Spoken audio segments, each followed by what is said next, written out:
تو اس لیے وکالت کا یہ پیشہ مطلب چن لیا کہ میں یہ کروں گا، ڈاکٹر نہیں بنا تو وکیل بن جاؤں گا. اور بعد میں گھر کا ماحول تھا، سب وکیل ہی تھے گھر میں، تو پڑھائی کی، وکیل بن گیا. اور بعد میں پریکٹس بہت اچھی چلی. میں بمبئی کا یوتھ کا ایڈوکیٹس کا ایسوسیشن کا پریزیڈنٹ بن چکا میں بعد میں 4-5 سال کے اندر.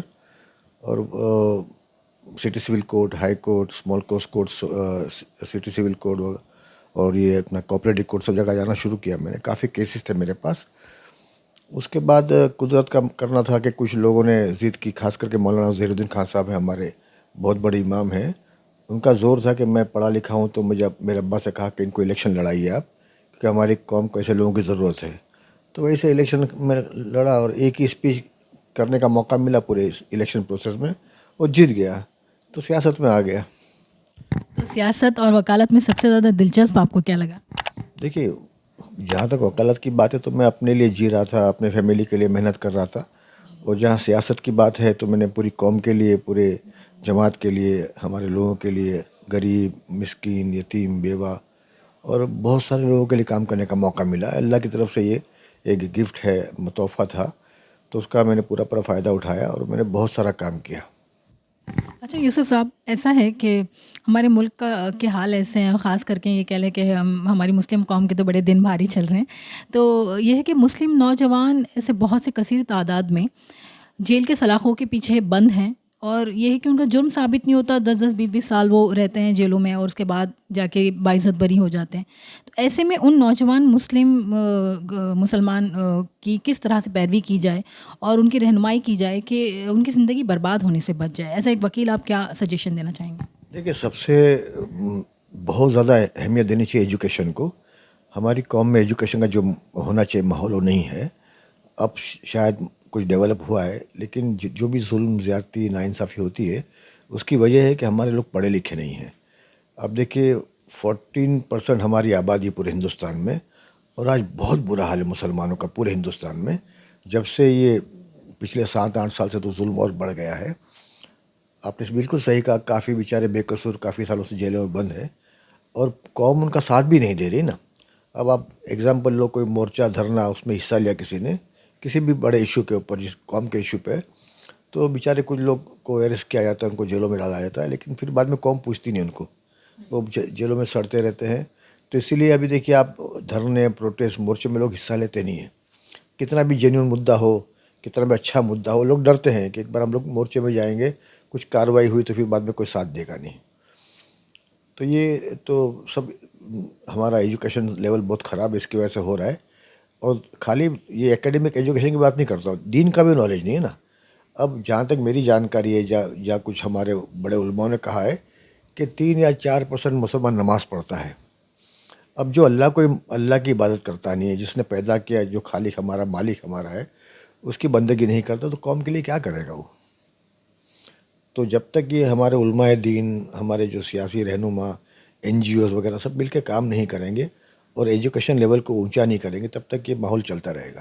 مطلب آپ کی نظر میں یہ ہے کہ ایجوکیشن ہی بہت بڑا مسئلہ ہے جو آج ہمارے مسلم نوجوان جیل کے پیچھے، مطلب آپ کے کہنے کا یہ مطلب ہے کہ ایجوکیشن سب سے بڑا مسئلہ ہے؟ دیکھیں، تعلیم ایسی چیز ہے کہ آپ کے مائنڈ کو کیٹلائز کرتی ہے، اور وہ آپ کو یہ لگتا ہے کہ یہ کام کرنا صحیح ہے، غلط ہے، تو آپ جو بھی کرتے ہو سوچ سمجھ کے فیصلہ کرتے ہو. اب ایگزامپل کے طور پہ لے لیجئے کہ سلمان رشدی نے کتاب لکھی، ہماری حضور کی شان میں گستاخی کی، قرآن پاک کے خلاف بارے میں اناپ شناپ لکھا. تو ہندوستان میں وہ کتاب کو بین کیا گیا. اس کے باوجود مورچہ نکلا، لوگ مارے گئے. 12 لوگ میرے سامنے، 12 لوگوں کا گولی سے ان کو مارا گیا. تو یہ جب اتنی کامن سینس کی بات ہے کہ جب ماحول بک بین ہو گئی اور اس کا مسئلہ رہا نہیں، تو مورچہ نکلنے کی ضرورت کیا تھی؟ تو یہ کچھ لیڈرز ہیں، کچھ ایسے بہروپی ہیں، مذہبی رہنما کہتے ہیں اپنے آپ کو، وہ لوگ اپنا فائدہ اٹھانے کے لیے کچھ بھی کرتے ہیں. اس سے ماحول بہت خراب ہوا. اب ایک خاص طور پہ آج جو ہندوستان کا ماحول ہے نا، میرا ماننا یہ ہے کہ جب MIM کے 2 لیڈرز، انہوں نے جو اناپ شناپ بولنا شروع کیا پچھلے 10-12 سال سے، رام کے خلاف، مندر کے خلاف، تو اس سے جو ماحول بگڑا ہے اور جو ہم کو ٹارگٹ کیا گیا اس کے بعد، تو آپ دیکھیں دن پہ دن ماحول خراب ہوتا گیا اور پولرائز ہوتا گیا. اب ہندو میں بھی کافی ایسے لوگ ہیں جو ماحول خراب کرتے ہیں، جو اناپ شناپ بولتے ہیں. دھرم سنسد کی بات لے لیجئے، یا BJP، RSS جنکشن، یہ لوگ بھی مطلب ایسی پرووکیٹو بات کرتے ہیں جس سے مطلب ہندو ایک ہوتا ہے مسلمان ایک طرف آتا ہے، تو اس سے کافی نقصان ہو رہا ہے ہماری قوم کو۔ مطلب یہ ہے کہ علم کا ہونا یہ آپ کو اندھ بھکتی سے بہت بچاتا ہے، آپ کے کہنے کا بالکل یہی مطلب ہو گیا۔ بہت ضروری ہے، علم کے بنا تو آدمی انسان ہی نہیں ہے۔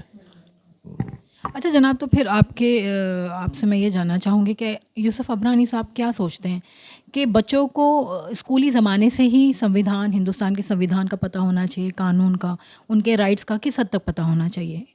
دیکھیے آج کل تو سوشل میڈیا اتنا ہے، انٹرنیٹ ہے، آپ دیکھیے گوگل ہے، آپ کو جو جانکاری چاہیے ایک پل میں آپ کو ملتی ہے۔ تو جب تک آپ پڑھے لکھے نہیں ہو، آپ کے حقوق کیا ہے، آپ کے رائٹس کیا ہے، آپ کی ڈیوٹیز کیا آپ کو معلوم نہیں ہے، تو آپ کیسا کام کرو گے؟ تو پڑھنا تو بہت ضروری ہے۔ دیکھیے اگر آپ اسلام مذہب کی بات کرتے ہو تو پہلی وحی کا پہلا ورڈ بھی ہے اقرا بسم ربی کا، کہ آپ کو پڑھنے کا تو حکم دیا گیا ہے۔ آج جو قوم، دیکھیے اگر آپ دیکھیں گے پرانی ہسٹری اسلام کی، تو سائنٹسٹ ہمارے پاس تھے، میتھمیٹکس ہمارے پاس تھے، جیومیٹری الجبرا ہم نے ایجاد کیا ہے، لیکن آج دیکھیے اس سب فیلڈ میں ہم لوگ کہیں بھی نہیں ہیں۔ باقی قوم کے لوگ آگے بڑھ گئے۔ اب میڈیکل ریسرچ کی بات کیجئے یا سائنٹیفک ریسرچ کی بات کیجئے، اس باقی دوسری قوم کے لوگ آگے ہیں، ہم لوگ کہیں دکھائی نہیں دیتے۔ تو یہ سب بیکاز آف ایجوکیشن ہی ہوا ہے نا۔ اچھا جناب، آپ نے میونسپل کارپوریشن سے لے کر اسمبلی تک کے الیکشن سیاست میں حصہ لیا ہے، تو یہ کہ آپ کے تجربات کیا رہے اور ان تجربات کی روشنی میں آپ قوم کو کیا مطلب پیغام دینا چاہیں گے؟ دیکھیے میں تو چاہتا ہوں کہ جیسا کہ میں ایک سوشل ایکٹیوسٹ بھی ہوں، ایک این جی او چلاتا ہوں، پولیٹیکل کام بھی میں نے کیا ہے، کہ سب سے پہلے تو ہماری قوم کے اندر جو مذہبی ایجوکیشن ہے، وہ جو ایکیڈمک ایجوکیشن ہے، اس پہ بہت زور ڈالنا چاہیے۔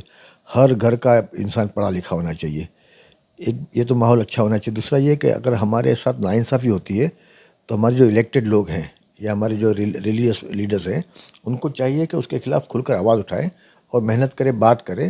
دیکھیے ہم بی جے پی گورنمنٹ ہے آج، تو ان سے بات کر سکتے ہو نا، ایسا نہیں کہ آپ کے دشمن ہے، وہ الیکٹڈ پی ایم ہے، الیکٹڈ ہمارے پاس ہوم منسٹر ہے، پریزیڈنٹ آف انڈیا ہے، اس سے آپ بات کرو، یہاں مکھیہ منتری، اس سے آپ بات کرو کہ جو ناانصافی ہو رہی ہے اس کے بارے میں ان سے بات کرو، ڈسکس کرو، اس کو حل کرو۔ مطلب دھرنا، مورچہ، ہنگامہ، پرووکیٹو باتیں کرنا یہی حل نہیں ہے اس کا نا۔ بہت سارے حل ہیں، بہت سارے بات چیت کے ذریعے کافی چیزیں حل ہوتی ہے نا۔ اور لیکن ہم کو جینا پڑے گا ایز اے مائنورٹی۔ ہم مائنورٹی میں رہ کر میجورٹی کی طرح جینا چاہیں گے تو پاسبل نہیں ہے۔ وہ کانگریس کا وقت تھا، وہ گیا۔ بالکل۔ اچھا جناب، یہ ہے کہ آپ اس وقت اسلام جم خانہ کے چیئرمین ہیں، تو مجھے یہ جاننا ہے آپ سے کہ یہ جگہ صرف اور صرف تفریح کا مقام ہے یا قوم و ملت کی تعمیر و ترقی میں بھی اسلام جم خانہ والا کچھ کام کرتا ہے؟ دیکھیے یہ جم خانہ ممبرس کے لیے ہے، ہمارے پاس 2000 ممبرس ہیں، ان کے پیسے سے یہ سب تیار کیا ہوا ہے، اور آج بھی جو خرچ ہوتا ہے یہاں کا ان کے پیسے سے ہوتا ہے۔ تو یہ ان کے آرام کرنے کے لیے، بیٹھنے کے لیے، مطلب سپورٹس کے لیے، ان کی تفریح کے لیے بنایا گیا ہے۔ تو 1890 میں بنایا گیا یہ، لیکن میرے آنے کے بعد ہم نے تھوڑا اس کا چینج کیا۔ ہم نے اس کو یہاں کی ایکٹیویٹیز کو کافی مطلب سوشل چیریٹیبل بھی کر دیا ہے۔ ہم لوگ میڈیکل ہیلپ بھی کرنا شروع کیا، ہم نے ایجوکیشن ہیلپ بھی کرنا شروع کی۔ ایک سمپل ایگزامپل یہ کہ ہمارے 2 امام ہیں، ان کی سیلری تھی نہیں، ان کو 1000 روپے ہدیہ ملتا تھا، ہم نے سیدھا آ کے 15,000 کر دیا اس کو، اور ان کا کھانے پینے کا، رہنے کا بندوبست کیا ہم نے۔ پھر ابھی جو رزلٹ آیا SSC کے، اس میں 300 بچوں کو ہم لوگ ہیلپ کر رہے ہیں ابھی۔ اور جو کرونا کے موقع پہ ہم نے کھانا سپلائی کیا، فوڈ سپلائی کیا، ریشن سپلائی کیا، آکسیجن سپلائی کیا۔ تو یہ کام ہم نے 2 سال سے شروع کیا ہے۔ میرے پہلے جو تھے ان کو یہ شاید ان کا ذہن اس طرف گیا نہیں یا انہوں نے کام کیا نہیں، لیکن یہ بہت بڑا ادارہ ہے۔ اور بمبئی کے یا مہاراشٹر کے 2000 کریم جو طبقہ ہے وہ بھی یہاں ممبر ہیں، وہ کافی پیسے والے لوگ ہیں۔ تو یہ ان کے آرام اور ان کے سکون کے لیے بنایا گیا تھا، لیکن ہم نے اس کے ہاتھ میں لینے کے بعد اس کو کافی چینج بھی کیا، جم خانہ کو ڈیولپ کیا، اور اس کو ہم لوگ ایکسپانڈ بھی کر رہے ہیں۔ لوناوالا میں جگہ لے رہے ہیں، اگتپوری میں جگہ لے رہے ہیں۔ تو ہم چاہتے ہیں کہ یہ قوم کا ادارہ ہے۔ آج ہماری قوم کے جو بڑے لوگ ہیں آتے ہیں تو خوشی محسوس ہوتی ہے کہ مطلب ایک ہمارا بھی کوئی ایسا ادارہ ہے جہاں مطلب شان سے آ سکتا ہے آدمی۔ پہلے لوگوں کو آنے کو شرم آتی تھی، یہاں کہ اتنا یتیم خانے کی طرح وہ دکھتا تھا، اور کوئی فیسلٹی نہیں تھی، 20-30 لوگ آتے دن میں آتے تھے۔ آج ماشاءاللہ 200-300 لوگ روز آتے ہیں یہاں۔ اچھا جی جناب، یہ کہ میرا آخری سوال ہے آپ سے کہ آپ بچوں کو وکالت اور سیاست دونوں کے معاملے میں کیا تجویز دینا چاہیں گے کہ وہ سیاست اور وکالت دونوں میں کس طرح سے اپنا کریئر بنائیں اور ضرور سیاست میں حصہ لیں؟ دیکھیے میں بچوں کو ہمیشہ یہی کہتا ہوں کہ تم کو صرف 10-11 سال محنت کرنی ہے، ابھی اگر 5ویں 6ٹھی پہنچ گیا، اس کے بعد 6 سال 10 سال محنت کرنی ہے، اس کے بعد زندگی بھر آرام کرنا ہے. مطلب بڑی بڑی گاڑیوں میں گھومنا ہے، اچھی جگہ گھومنا پھرنا، کھانا پینا، اچھا رہن سہن، اچھا گھر، یہ صرف 5 6 سال کی محنت سے ہو سکتا ہے. لیکن اگر آپ پڑھو گے نہیں نا تو کچھ نہیں کر سکتے. نہ آپ کچھ کر سکتے ہو، نہ آپ کی مطلب قوم کچھ کر سکتی ہے. سب سے زیادہ زور علم پہ ہونا چاہیے. بچہ اگر پڑھ لکھ لیا تو سیلف سفیشینٹ ہوگا، اکیلا پوری قوم کو لے کے آگے بڑھے گا، پورے خاندان کو، پوری گلی، پورے محلے کو وہ لیڈ کرے گا. لیکن پڑھنا ضروری ہے اس کا. Education is must. شکریہ جناب، آپ نے اپنا بہت قیمتی وقت ہمیں دیا. بہت بہت شکریہ. تو پیارے بچوں، آپ کو یہ میرا پروگرام کیسے لگا ضرور کمنٹ باکس میں کمنٹس کیجیے گا. ہوپس ہو کہ یہ ساری باتیں آپ کے لیے بہت مفید ثابت ہوں. جاتے جاتے آپ سے الوداع لیتی ہوں. خدا حافظ. اور یہ کہ میرے چینل کو سبسکرائب کیجیے، لائک کیجیے، شیئر کیجیے، کمنٹس کیجیے، ہمارے فیس بک پیج کو لائک کیجیے، ہمارے ٹویٹر ہینڈل کو فالو کیجیے. شکریہ. خدا حافظ.